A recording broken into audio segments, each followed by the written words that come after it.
Soft music filled the grand ballroom of the Sterling Hotel as a string quartet played Pachelbel's canon. Guests laughed, talked, and admired the elegant decorations. Everything looked perfect. But for me, it wasn't. All I could hear was my stepsister Madison's loud, sharp laughter cutting through the calm atmosphere. "Oh my God, Sophia," she said, walking around me slowly like she was inspecting something cheap. "Where did you even get that dress?" She smirked and flipped her hair. Her expensive designer outfit moved dramatically as she circled me. "Let me guess," she continued, loud enough for people nearby to hear. "One of those cheap online sites? AliExpress? Wish." I stood still, holding my glass of champagne, saying nothing. This was their favorite game. Embarrass Sophia. My stepbrother Tyler had already taken out his phone and started recording. He always did. I knew this would end up in their private group chat later, where they would laugh about me again. "Honestly," Madison added, touching the sleeve of my gown without permission, "I have to admit, from far away, this fake designer dress almost looks real." She leaned in closer and smiled in a cruel way. "But up close? It's obvious. The quality is terrible. The stitching looks uneven." Brittany, my other stepsister, added quickly, even though she hadn't even looked properly. "And that color," she continued. "Real designers don't use that shade of blue." I took a slow sip of my drink, letting their words pass over me like they meant nothing. But they did. For 3 years, I had lived like this. 3 years since my mother married their father. 3 years of being told my fashion degree was useless. That my internships were just playing dress up. That my dreams were fake. That my connections in the industry were imaginary. "So," Tyler said, zooming in on my face with his phone, "how much did it cost?" He grinned.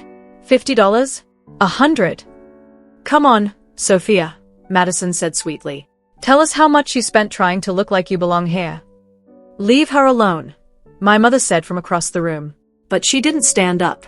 She never did. She stayed seated, avoiding eye contact. Challenging her new husband's children might cause problems in her marriage, and she had already made her priorities clear. "We're just joking, Patricia," Madison replied politely. Then she turned back to me, her smile turning sharp again. "Besides, someone has to teach Sophia about quality. She's embarrassing herself." Just then, the bride, Madison's college friend, walked over, wearing a stunning designer gown. She looked at me, then at my dress, and gave a small, pitying smile. "Madison's right," she said. "This is a bit sad.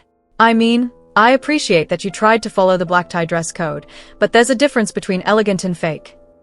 "I've seen this exact dress design before," Brittany added quickly, pulling out her phone.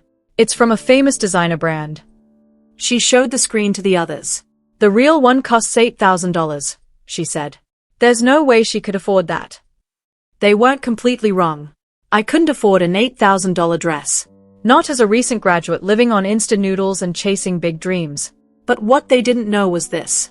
I hadn't bought the dress. I had made it. 6 months of hard work. Long nights during my internship. Carefully sewing every detail by hand. Learning from some of the best designers in the industry. "You know what's really sad?" Madison continued, now louder as more people started watching. "She probably spent all her savings on this fake dress, thinking we wouldn't notice. Thinking she could fool us into believing she's someone important," she added coldly. "When really, she's just someone my dad had to take in." "Madison," I said quietly. She raised an eyebrow. "What?" "You might want to stop talking." She laughed. "Why?" "Because I'm telling the truth," she said. "Please. I work at Neiman Marcus. I know fashion. That dress is fake, just like your imaginary job at that design company you keep talking about." Before I could respond, a calm, deep voice spoke from behind her. "I'm glad you like the design," the voice said. "I created it especially for her." Everything went silent. Madison froze. Her champagne glass slipped from her hand and shattered on the marble floor. Slowly, she turned around. Standing there was a tall man in a perfectly tailored tuxedo. His silver hair shined under the lights, and his expression was calm, but confident. It was Alessandro Marchesa himself, the famous designer. Madison's face lost all color. What?" she stammered. He stepped forward and stood beside me. "The dress," he said smoothly, "is my design." He looked directly at Madison. "And I couldn't help but overhear your comments." He gave a small, polite smile. However, I must correct you. He gently touched the sleeve of my gown. The stitching is intentionally uneven, he explained. It's part of my latest collection, celebrating the beauty of imperfection. Then he glanced at me briefly. And that shade of blue, he added, was custom-made to match Sophia's eyes. It took 3 tries before everything finally came together. By then, the whole room had gone completely quiet. The only sound left was the soft music from the quartet, who kept playing as if nothing had changed, unaware that the audience had frozen in place. Tyler stood still, his phone shaking slightly in his hand. Yo, actually. Before he could finish, the moment shifted. Alessandro Marchesa, the man said calmly, as if his name alone explained everything. He greeted me warmly, kissing both my cheeks. Sophia's +1, he added with a small smile. Though she did try to come alone. Something about not wanting to take attention away from the bride. He gave a playful wink toward the bride, who looked like she might faint at any second. I insisted, he continued. How often does my favorite protégé wear one of our shared creations in public? Shared. Madison repeated, the word catching in her throat like she could barely say it. Oh yes, Alessandro replied casually, taking a glass of champagne from a stunned waiter. Sophia interned with me last summer. Didn't she tell you? No one answered. How humble of her, he went on. She has an incredible eye for detail. In fact, she designed almost a third of this dress herself. The beadwork? That was entirely her idea. I only helped shape the overall structure. My phone buzzed quietly. It was a message from his assistant, his enjoying this a bit too much. The car is ready whenever you are. But, she said she was just interning at some design house, Brittany said weakly. You assumed she was lying, Alessandro corrected her, his tone turning cold. Tell me, do you often judge people without understanding them first? In my industry, that kind of thinking can ruin careers. Then, as quickly as his tone had sharpened, he turned politely to the bride. Beautiful dress, he said. Vera Wang, correct? From the 2021 collection. I presented alongside her in Milan that year. He leaned in slightly and lowered his voice just enough to make it feel like a secret. Though, between us, Sophia's dress is far more interesting. One-of-a-kind pieces usually are. The room felt even quieter now. My dear, my mother finally spoke, standing up slowly, her voice barely steady. You never told us you were working with him. Because no one ever asked, I replied softly. Every memory came rushing back. Whenever I tried to talk about my internship, Madison would cut me off with stories about her retail job. When I mentioned attending a fashion show in Paris, Tyler laughed and said I was making things up. When I talked about meeting buyers, Brittany joked that I probably meant selling clothes online. But, Alessandro Marchesa, Madison whispered in disbelief. His dressed Beyoncé. And now, Sophia as well, Alessandro said proudly. If her final project is anything to go by, she'll soon be designing for celebrities on her own. He looked around the table, clearly unimpressed. Have none of you seen her portfolio? He asked. No one had. What kind of family doesn't celebrate something like that? The bride quickly stepped in, desperate to fix the awkward situation. Sophia, I had no idea you were so connected, she said nervously. You should have told us. I did, I replied. At your engagement party. You told me to stop pretending and suggested I look for a retail job instead. Oh, the Bergdorf Goodman position, Alessandro said thoughtfully. They've offered her an excellent role on their buying team, but I'm hoping she'll accept my offer instead. Everyone leaned in slightly. Junior designer at Marchesa, he finished. We could really use her perspective. Madison let out a strange sound, like she'd just been stepped on. Bergdorf Goodman had been her dream job, the one she'd applied for twice and never gotten. Shall we? Alessandro said, offering me his arm. I believe dinner is being served. And I'd love to hear more about your sustainable collection idea. Natural dyes, wasn't it? As we walked toward our table, now suddenly moved to the best spot in the room by a panicking wedding planner, I heard Tyler's voice behind us. Did he just say junior designer at Marchesa? Stop recording. Madison snapped. Delete it. Delete everything. But it was already too late. All around the room, people were holding up their phones, capturing the moment. The moment when someone powerful and respected had publicly recognized me. The Sterling sisters had once laughed at a dress, without realizing it had been designed by Alessandro Marchesa himself and worn by his newest protege. Dinner that night felt like a beautiful kind of torture for my stepfamily. Alessandro completely took over the table, telling story after story about Fashion Week. He casually dropped famous names into the conversation, as if they meant nothing. But each name made Madison shrink further into her chair. You could see her confidence slowly disappear. Then he started talking about me. Loudly. He praised my work in detail, mentioning designs, techniques, and achievements I had never even told my family about. I had always stayed quiet about my success, but he made sure everyone heard it. "The way you solved the structure problem in that mermaid gown," he said, pointing his fork at me with excitement. "Absolutely brilliant. I've been designing for 30 years, and even I didn't think of that approach." I shrugged lightly. "It was just physics."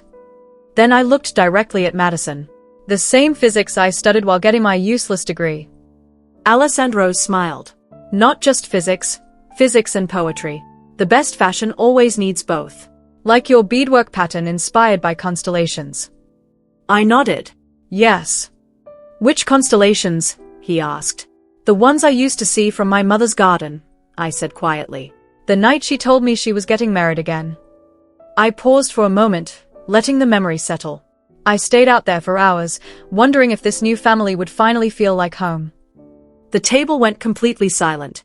"Art born from pain," Alessandro said softly. "The most beautiful kind." Later, when the music started, he offered me his hand and led me to the dance floor with old-fashioned charm. "You know," he said as we began to waltz, "I only came tonight because you sounded sad on the phone." He smiled. "But this is better than any runway show." I laughed. "You're terrible." "Maybe," he said. "But I'm right. That Madison girl may never recover from tonight." "Good," I replied. "Anyone who can't see your worth deserves a little embarrassment."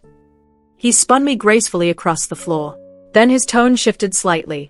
"By the way," he said, "I wasn't joking about the job offer. When can you start?" "Monday," I suggested.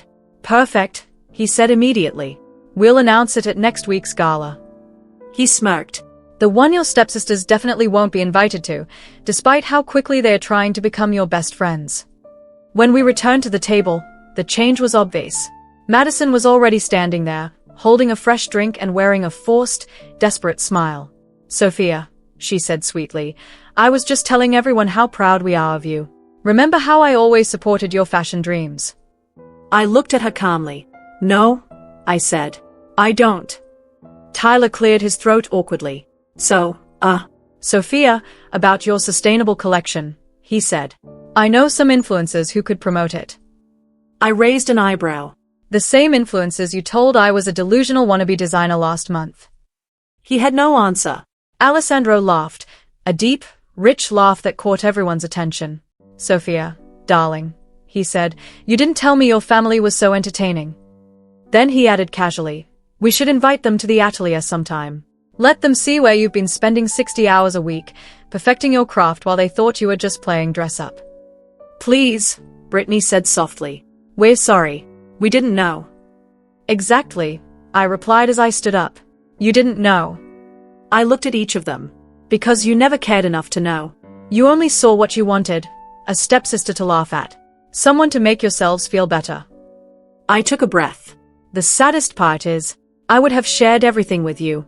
The late nights, The struggles, the excitement of creating something beautiful." My voice softened. "But you were too busy laughing at my fake clothes to realize I was building something real." We left them sitting there, quiet, ashamed, and completely stunned. Outside, as we waited for the car, Alessandro gently patted my hand. "I've been in this industry for decades," he said. "I've seen cruelty disguised as criticism, jealousy disguised as concern." He looked at me with admiration. "But I've never seen anyone handle it with as much grace as you did tonight." I smiled slightly. "I had a good teacher," I said. "You once told me the best revenge is success, worn well." He chuckled. "Did I? How wise of me." Then he added, "But tonight proved something else too." "What's that?" I asked. "That real style isn't about labels or price tags," he said. "It's about wearing your truth with confidence, even when everyone else insists it must be fake." My phone kept buzzing in my hand. Message after message. Madison begging me to introduce her to Alessandro's team. Tyler asking for Fashion Week tickets. Brittany wondering if I could help her get an interview at a luxury store. I didn't reply. I simply turned off my phone and got into the car. 3 years of mockery couldn't be erased in one night. But at least now, they finally knew the truth. While they had been laughing at my fake designer clothes, I had been learning how to create real ones. And tomorrow, I would begin designing the collection that would show the world exactly who I was. Sophia, the scholarship student, The overlooked stepsister. The girl they underestimated. and the designer they would never ignore again.